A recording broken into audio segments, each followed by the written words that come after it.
Tenda haki, mtu wa Mungu. Unapoona mtu anatenda dhambi, hata kama wewe hujatenda, unapoona mtu ametenda dhambi, hakikisha muonea huruma, kwa sababu anapoteza na jukumu lake. Haya ni maagizo ya neno la Mungu. Mungu anataka tukifanye. Utasoma Mambo ya Walawi. Haleluya. Bwana tuweze sana.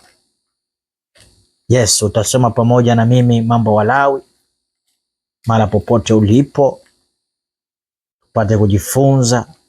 Haleluya. Yes, Mambo ya Walawi. Haleluya, haleluya, haleluya.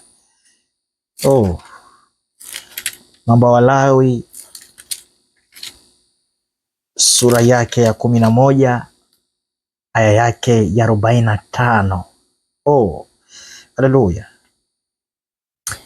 Inasema, kwa kuwa mimi Mwenyezi Mungu ndimi niliyewatoa nchini Misri ili niwe Mungu wenu, kwa hiyo muwe watakatifu, kwa maana mimi ni mtakatifu.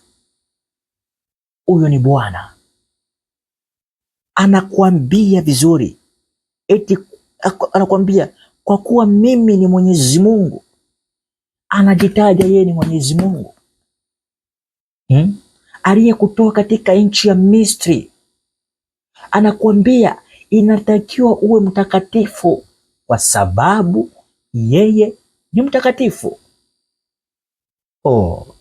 Kwa hiyo haleluya, haleluya, rosainanta. Mungu anatusii tuwe watakatifu. Hakikisha hata wewe unakuwa mtakatifu, ndugu yako anakuwa mtakatifu, jirani yako anakuwa mtakatifu. Hilo ni jukumu letu, tujitahidi kufanya hivyo. Haleluya.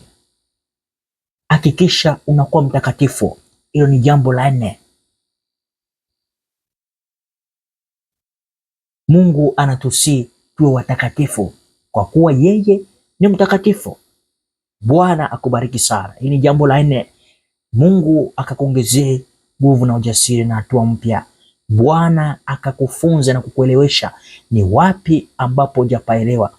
Bwana akaseme nawe na akakupe maamuzi, haleluya, maamuzi yaliyo sahihi. Bwana akubariki sana. Amen.